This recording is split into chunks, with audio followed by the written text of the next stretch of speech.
Hello friends, welcome to ரோஹனமாஸ் kitchen. இன்றைக்கி வாங்க ரொம்ப சூப்பராக டேஸ்டியாக செம்ம ஹெல்த்தியாக புதினா சிக்கன் கிரேவி எப்படி செய்கிறது பார்த்துருவோம் வாங்க. ஒரு கைப்பிடி அளவுக்கு நல்லா புதினா எடுத்துக்கோங்க. அதுக்கும் கொஞ்சம் கம்மியாக கொத்தமல்லி, அதை விட கொஞ்சம் கம்மியாக கருவேப்பிலை. இதுதாங்க அளவு. இந்த மெஷர்மெண்ட் வந்து கரெக்டாக எடுத்துக்கோங்க. கிரேவி சூப்பராக வரும். இது அப்படியே எடுத்து ஒரு சின்ன மிக்ஸி ஜாரில் நம்ம மாற்றிக்கலாம். இதை கொஞ்சமாக தண்ணி சேர்த்து நல்லா ஒரு ஃபைன் பேஸ்ட்டை அரைச்சி எடுத்துக்கோங்க.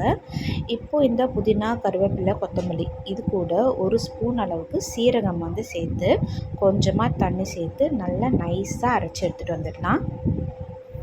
இப்போ நான் இந்த அளவுக்கு சிக்கன் எடுத்திருக்கேன். அதுக்கு போதுமான மசாலா வந்து நம்ம அரைச்சாச்சு. இப்போ நம்ம அரைச்ச புதினா பேஸ்ட்டை வந்து நம்ம சிக்கனில் போட்டு நல்லா மிக்ஸ் பண்ணிக்கலாம். இப்போது இந்த பேஸ்ட்டோட 2 ஸ்பூன் அளவுக்கு இஞ்சி பூண்டு பேஸ்ட்டு சேர்த்துக்கோங்க. இதோடவே வந்து 1/4 ஸ்பூன் அளவுக்கு மஞ்சள்தூள், கொஞ்சமாக உப்பு, 1 ஸ்பூன் அளவுக்கு தனியாத்தூள் சேர்த்துக்கோங்க. கொஞ்சமாக கரம் மசாலா சேர்த்துக்கோங்க. நான் ஒரு 1/2 ஸ்பூன் அளவுக்கு சேர்த்துருக்கேன். கூடவே வந்து 1லேருந்து 1.5 ஸ்பூன் அளவுக்கு பெப்பர் தூள். இன்னமும் காரம் வேணும்னா கூட கொஞ்சம் பெப்பர் தூள் சேர்த்துக்கோங்க. இந்த புதினா சிக்கன் கிரேவிக்கு நம்ம ரெட் சில்லி பவுடரோ மிளகாய் தூளோ சேர்க்க வேண்டியது கிடையாது. இப்போது இதை நல்லா ஒரு 15 to 20 மினிட்ஸ் நல்லா இது ஊறட்டும். அடுத்ததாக வந்து வாங்க தாளித்து விட்டுருவோம். ஒரு குக்கர் எடுத்துக்கோங்க. தேவையான அளவுக்கு எண்ணெய், கொஞ்சமாக சோம்பு, 2 பிரிஞ்சி இலை, அன்னாச்சி பூ 1, ஒரு பட்டை துண்டு, ஏலக்காய், கிராம்பு, 2 பெரிய வெங்காயம் எடுத்துக்கோங்க. குட்டி குட்டியாக கட் பண்ணி போட்டு இதை லைட்டாக வதங்கினாலே போதும். நம்ம எல்லா மசாலாவும் போட வேண்டிய மசாலா எல்லாமே சிக்கன்லேயே போட்டு நல்லா ஊற வச்சாச்சு. ஸோ வெங்காயம் லைட்டாக வதங்கினதுக்கப்புறமா நம்ம மிக்ஸ் பண்ணி வச்சுருக்க சிக்கனை வந்து குக்கரில் இப்போது சேர்த்துக்க வேண்டியது தான். ஸோ இந்த கிண்ணத்தில் இருக்க மசாலையிலே ஒரு 1/4 டம்ளர் அளவுக்கு தண்ணி கலந்து மிக்ஸ் பண்ணி இதில் நம்ம சேர்த்துக்கலாம். இதை போட்டு நல்லா கிண்டி விடுங்க.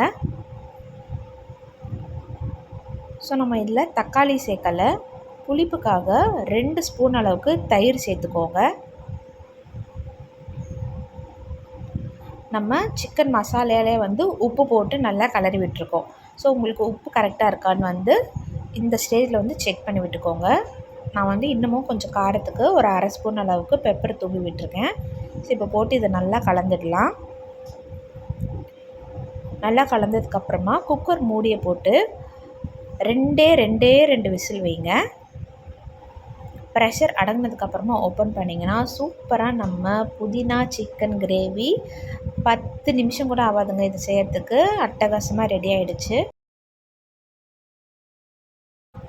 ரைஸ், நான், ரோட்டி, சப்பாத்தின்னு டிஃபன் ஐட்டம்ஸ், லன்ச் வெரைட்டிஸ்னு எல்லாத்துக்குமே ரொம்ப சூப்பராக இருக்கும். பிரியாணிக்கு கூட இது ஒரு ஆப்டான காம்போவாக இருக்கும். கண்டிப்பாக இதே மாதிரி ட்ரை பண்ணி பாருங்கள். இந்த மாதிரி ரொம்ப சிம்பிளாக டேஸ்ட்டான ரெசிபிஸ்லாம் பார்க்குறதுக்கு ரோஹனமாஸ் கிச்சன் சேனலை மறக்காமல் சப்ஸ்கிரைப் பண்ணிக்கோங்க. இந்த வீடியோ பிடிச்சா இதுக்கு ஒரு லைக் பட்டனை போட்டுட்டு இந்த வீடியோவை உங்கள் ஃப்ரெண்ட்ஸ் அண்ட் ஃபேமிலிக்கு ஷேர் பண்ணுங்கள். பாய்.